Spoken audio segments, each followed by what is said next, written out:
2022 Ducati Panigale V4 sp2 First Ride. Just 12 months after the launch of the Panigale V4 SP, Ducati has introduced an updated sp2 version of the Bologna factory's exotic track-focused superbike. This new sp2 gets a 1.5 horsepower boost, for a maximum of 215.5 horsepower at 13,000 rpm and max torque of 91.2 pound-ft at 9,500 rpm. In Europe, the US models produce 210 horsepower at a 500 rpm lower peak and 90.6 pound-ft at 11,000 rpm. It has 4 riding modes: Street, Sport, Race A, and Race B. There's a fabulous sounding STMEVO dry slipper clutch, a lighter 520 chain, and an optional titanium Akrapovic system that takes the power up to 228 horsepower while trimming 11 pounds of mass. Suspension, too, is aligned with that found on the new V4S, meaning an Öhlins Smart EC 2.0 electronic control system with Öhlins NPX 2530 forks replaces the NX 30 units and a TTX 36 shock at the rear. Primarily, though, the sp2 is a glorious exercise in mass micromanagement. At 381.4 pounds dry, it weighs the same as the original SP and is just 2.2 pounds lighter than the V4S. But the ounces are shaved from critical areas, such as with the carbon wheels. The mission is to make a Ducati V4 even easier to ride blisteringly fast on track. To that end, there's more carbon fiber. The front mudguard, for example, which alongside carbon rims, further reduces unsprung mass compared to the V4S, 3 pounds lighter, the same as the older SP. There are other details, like the revised tank and the riding position adopted by the V4S this year. The aero winglets have been redesigned for less drag compared to the older SP1. And there's that striking winter test livery to help the SP stand out from a crowd of red V4S. Essentially, Duc has taken the new Panigale V4S, added the SP trinkets and the carbon and the other stuff mentioned, and then tossed in adjustable pegs, upgraded Stylema R brakes, and a GPS-based Ducati data analyzer, and dressed it in this stunning livery. Cycle World got to ride the new SP2 alongside a standard V4S at the Misano MotoGP racetrack. First taste. The undamped noise of that dry clutch reverberating off the garages at Misano is about as evocative as things get. Not many bikes can excite and tick over, but the SP2 most certainly does. That sound at a racetrack makes the whole thing feel full factory. Ducati has always made its SPs truly special. From the 851 to the V4 Panigale, they've been the poster bikes for each generation of Ducati superbike. It's no wonder this new V4 SP2 makes the heart beat faster. Clutch in, slightly heavier than standard, down on the shifter, which can easily be transferred to race shift, feet back on the special Rizoma aluminum multi-adjustable foot pegs complete with carbon heel guards. Clutch out and the SP2 is away, heading down the pit lane on preheated Pirelli slicks. Immediately the machine stretches its legs down the back straight.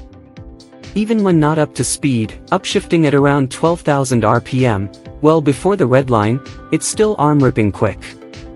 It takes a while to recalibrate to riding any Panigale V4, let alone an SP.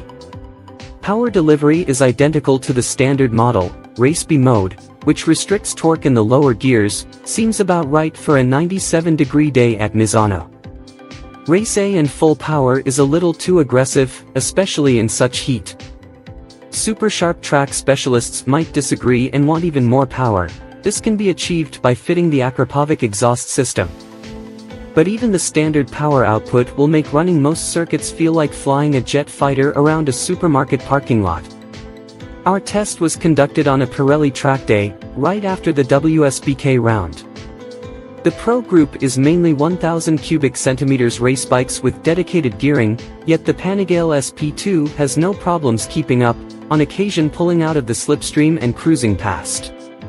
The bike never seems stressed. An exhausted rider can just lazily square off the corner, get back on that immense power, and breeze past slower traffic without having to push hard in the corners. But dance on the smooth, clutchless quickshifter, get the revs singing, and the sp2 really delivers. Now with less unsprung and rotational mass thanks to those lighter carbon wheels, the sp2 accelerates even faster, so much so that Ducati has been forced to recalibrate its excellent electronic rider aids. Straight-line speed isn't a massive jump over the standard V4S, as it is when comparing the Street Fighter SP to the standard bike, but is noticeable when riding both bikes back-to-back. Some may have expected more power from the sp2, but unless you are Alvaro Bautista, it's simply not needed. On paper, the separation between the sp2 and the standard V4S isn't as significant as the difference between the Street Fighter SP and Street Fighter S, which on track proved to be around 2 seconds. In back-to-back private testing, Ducati claims test rider Alessandro Vaglia was 1 second faster on the sp2.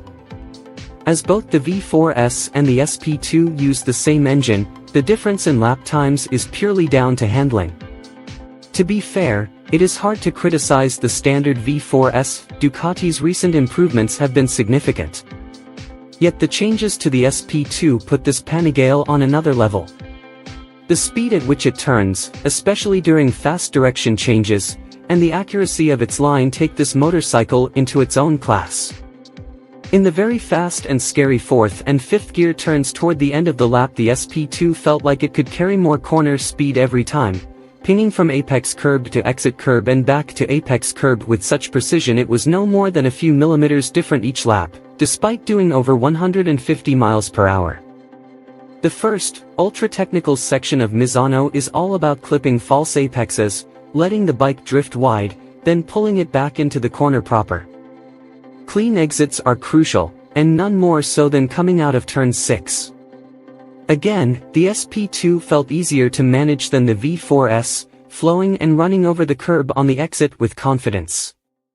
The V4S isn't hard work, far from it, but after a 20-minute session of chasing race bikes in scorching Italian heat, I felt I had more in reserve on the sp2. I could lap at around the same speed with less effort. Again, much of the credit must go to those lighter wheels, which saves some 3.1 pounds in rotating mass over the V4S forged items. The revised riding position also gets some credit, situating the rider more in the bike and more behind the fuel tank rather than over the fuel cap. The fuel tank itself is wider, offering the rider better support, which in turn should make the rider feel more relaxed. It's also worth mentioning the adjustable pegs, which can be set higher than standard, allowing tired riders to keep their toes free of the track surface with minimal motion. Grip and feel of the pegs are also improved over standard, allowing riders to push through them with confidence as boot toes feel like they're clipped in, bicycle style.